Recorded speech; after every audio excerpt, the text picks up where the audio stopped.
भगवते वासुदेवाय नमः।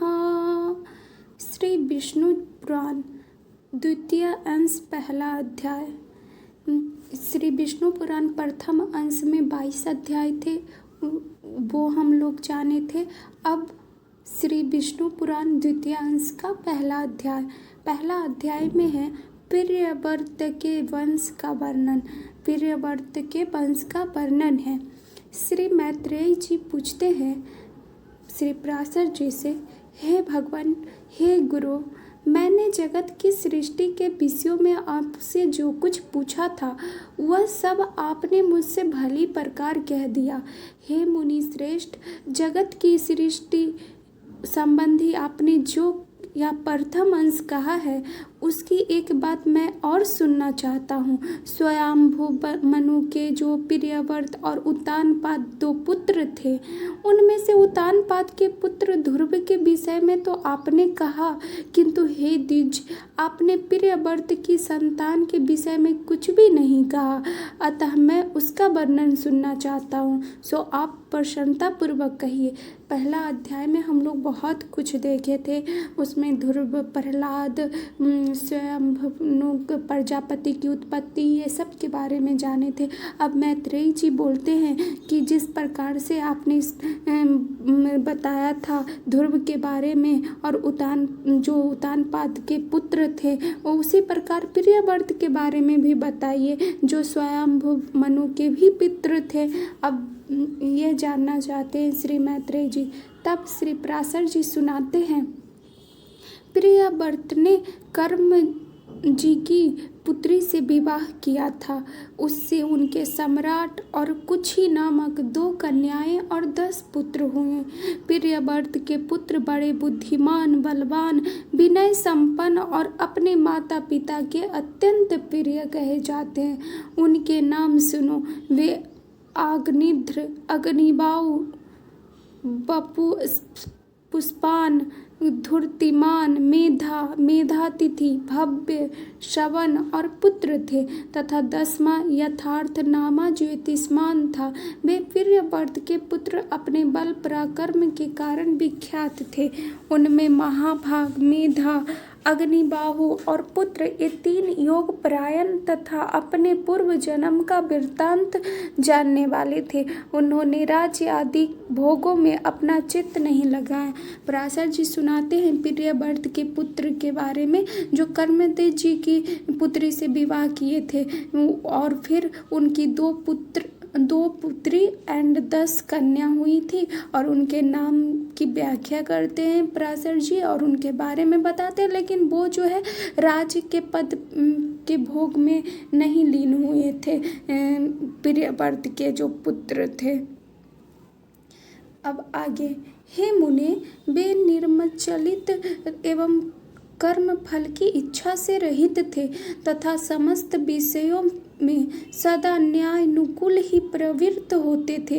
हे मुनि श्रेष्ठ, राजा प्रियव्रत ने अपने शेष 7 महात्मा पुत्रों को 7 द्वीप बांट दिए। हे महाभाग, पिता प्रियव्रत ने अग्निधर को जम्बू द्वीप और मेघातिथि को पलच नामक दूसरा द्वीप दिया। उन्होंने साल्म द्वीप में व पुष्मान को अभिषिक्त किया, ज्योतिष्मान को कुश द्वीप का राजा बनाया, धूर्तिमान को क्रौंच द्वीप के शासन पर नियुक्त किया, भव्य को प्रियव्रत ने शाक द्वीप का स्वामी बनाया और श्रवण को पुष्कर द्वीप का अधिपति किया। जो प्रियव्रत थे वो अपने पुत्र को 7 द्वीप दे दिए, अलग अलग द्वीप अलग अलग पुत्र को सौंप दिए। अब आगे, हे मुनि सत्तम, उनमें जो जम्बू द्वीप के अधीश्वर राजा अग्निध्र थे, उनके प्रजापति के समान 9 पुत्र हुए। वे नाभि, किमपुरुष, हरिवर्ष, इलावृत, रम्य, हिरण्यवान, कुरु, भद्रावस और सत्कर्मशील राजा केतुमाल्य थे। हे विप्र, अब उनके जम्बू द्वीप के विभाग सुनो। पिता अग्निध्र ने दक्षिण की ओर से हिमवर्ष, जिसे अब भारतवर्ष कहते हैं, नाभि को दिया। इस प्रकार किम पुरुष को हेमकूट वर्ष तथा हरिवर्ष को तीसरा नैषध वर्ष दिया। जिसके मध्य में मेरु पर्वत है वह इलावृत वर्ष उन्होंने इलावृत को दिया तथा नीलाचल से लगा हुआ वर्ष रम्य को दिया। इस तरह प्रियव्रत ने अपने पुत्र को बांटते हैं और उनके वंश का वर्णन है कि किनको कौन सा दीप और क्या मिला।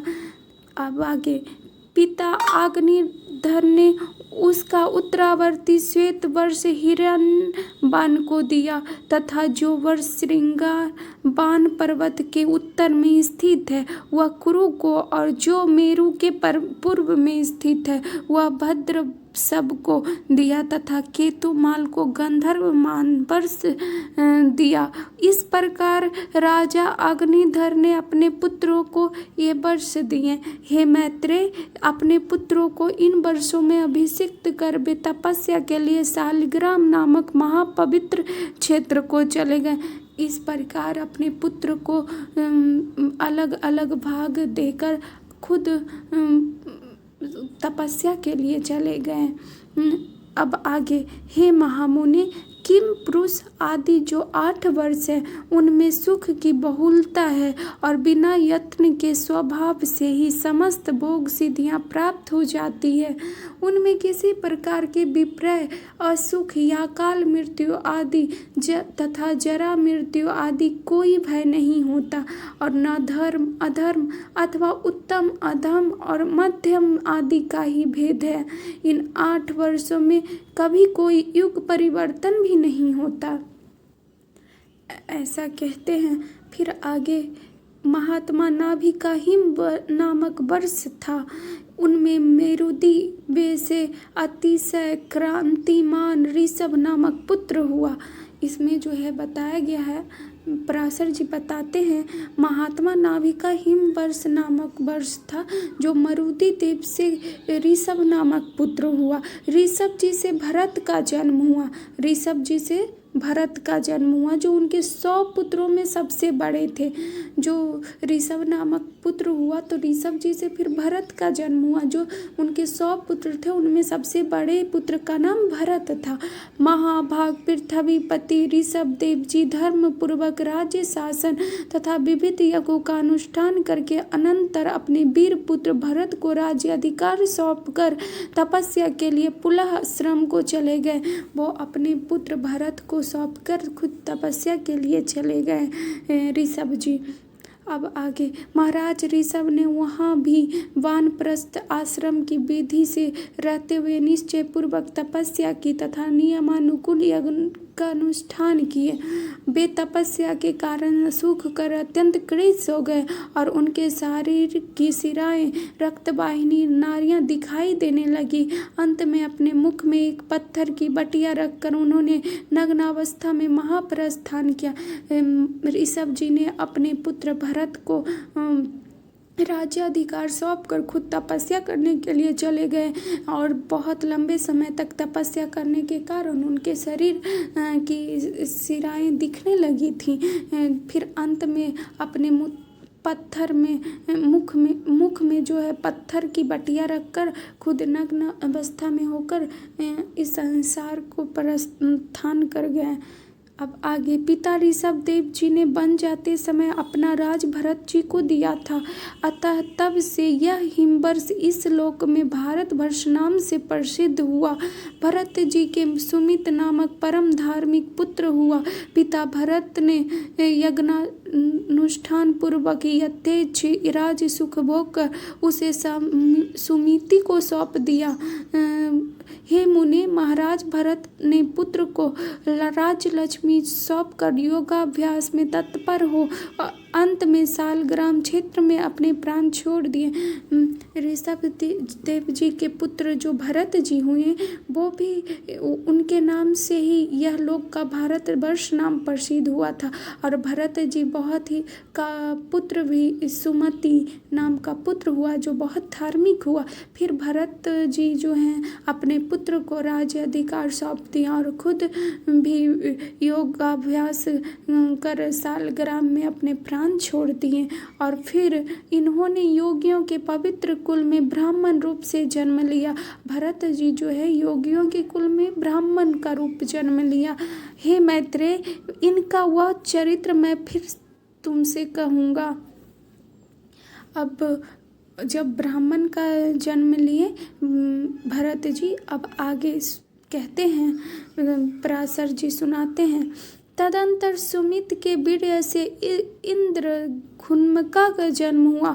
उससे परम मेष्ठी और परमेष्ठी का पुत्र प्रतिहार हुआ।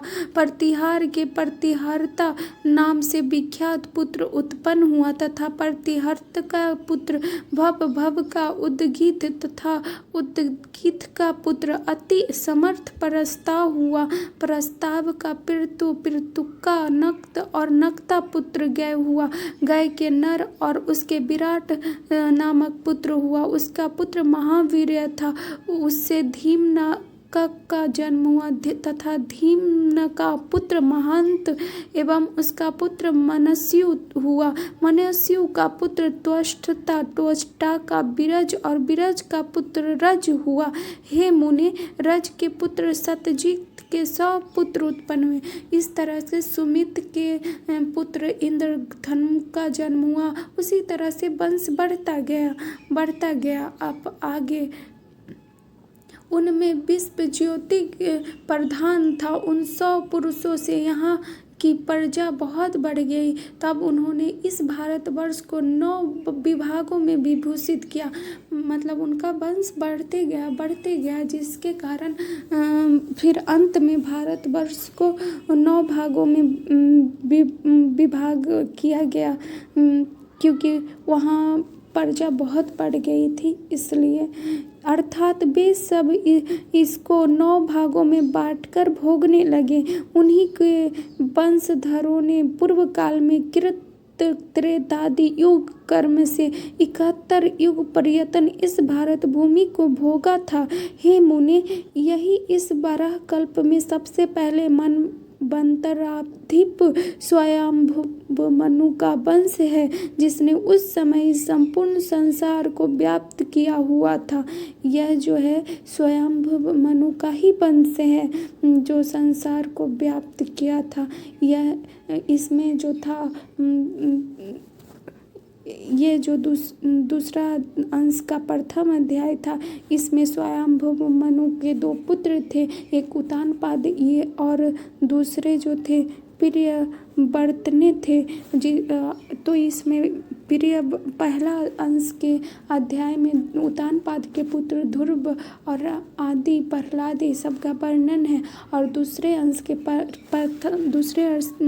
प्रथम अध्याय में प्रियव्रत के पुत्र और उनके वंश का वर्णन है, जो स्वयंभु के ही वंश हैं।